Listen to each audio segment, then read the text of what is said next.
थिरशू मेला, भांभू राय और देवता साहिब पलथान की विरासत की एक अनसुनी कहानी। ये सिर्फ एक मेला नहीं बल्कि एक ऐतिहासिक और आध्यात्मिक यात्रा है जो राजा भांभू राय और देवता साहिब पलथान की कथा से जुड़ी है। ये मेला शक्ति, श्राप, बलिदान और ईश्वरीय न्याय की कहानी है जो पीढ़ियों से लोगों की आस्था और परंपरा में बसी हुई है। भांभू राय एक महान और न्यायप्रिय राजा थे जिनका राज्य कोट क्षेत्र में फैला हुआ था। उनके साथ उनके भाई और सेनापति अहिमल भी शासन में थे। लोक कथाओं के अनुसार भांभू राय इतनी शक्ति से परिपूर्ण थे कि वे रोज सुबह दत्तनगर सतलुज नदी में स्नान कर लौटते, ध्यान करते और फिर हाटकोटी पब्बर नदी में पूजा करके वापस अपने किले में नाश्ता करते थे। कहा जाता है कि वे 6 घंटे में 100 मील की यात्रा कर लेते थे। वे भगवान शिव और शक्ति के परम भक्त थे। रोज सुबह पूजा के बाद वे चौपड़, एक प्राचीन खेल खेलते थे और वो भी 64 योगिनियों के साथ जो तपस्विनी और तांत्रिक विद्या की ज्ञाता होती थीं। एक दिन चौपड़ खेलते हुए भांभू राय ने एक योगिनी को विवाह का प्रस्ताव दे दिया। योगिनी इस पर क्रोधित हो गई और राजा को मृत्यु का शाप दे दिया। कुछ वर्षों बाद राजा एक दिन शिकार पर निकले और जंगल में एक सुंदर स्त्री से मिले। वे उस स्त्री पर मोहित हो गए और उससे विवाह करना चाहा। स्त्री ने 2 शर्तों पर विवाह स्वीकार किया।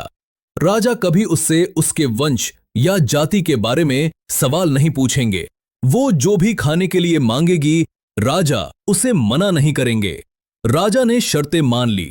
कुछ दिन बाद रानी ने मांस खाने की मांग की जो राजा के सिद्धांतों और धार्मिक नियमों के खिलाफ थी।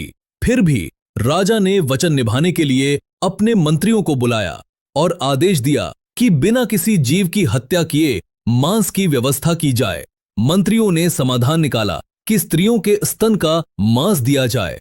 ये अमानवीय कार्य राज्य में भारी आक्रोश का कारण बना। रानी के प्रभाव में सैनिक भी अत्याचारी हो गए। राज्य की जनता जब इन अत्याचारों से त्रस्त हो गई तो उन्होंने स्थानीय देवता साहिब पलथान से सहायता मांगी। देवता ने उन्हें आदेश दिया कि एक मेला, थिरशू मेला आयोजित करें और उसमें भांभू राय के परिवार को आमंत्रित करें। देवता ने कहा, मैं एक सुनहरी चिड़िया का रूप लेकर आऊंगा।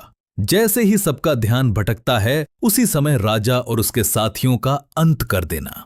मेले के दिन एक अद्भुत सुनहरी चिड़िया आई और कायल वृक्ष का बेलरूप फल गिराया जो सीधे राजा की आंख में लगा। राजा ने आंखें मलनी शुरू की और तभी स्थानीय लोगों ने राजा का सिर काट दिया। साथ ही उसके भाई और सैनिकों को भी मार दिया गया। रानी रहस्यमय तरीके से गायब हो गई और फिर कभी दिखाई नहीं दी। कहा जाता है कि ये सब उस योगिनी के शाप का ही परिणाम था। राजा की मृत्यु के बाद उसकी आत्मा शोली गांव में लोगों को परेशान करने लगी। तब देवता साहिब पलथान ने उसे अपने साथ स्थान दिया और एक अलग मंदिर में उसकी मूर्ति स्थापित की गई। आज भी देवता की रथ पर सबसे पहला मोहरा भांभू राय का होता है। हर 12 साल में भांभू राय की पालकी रात को निकाली जाती है। उस समय महिलाएं और बच्चे घरों में बंद रहते हैं क्योंकि ये एक विशेष और रहस्यमयी अवसर माना जाता है। ये मेला हर 7 या 9 साल में वैसाख महीने में मनाया जाता है। इसमें नांखरी, शोली, मझोली और द्वारा गांव के लोग एकत्र होते हैं और भांभू राय की कहानी को याद करते हैं।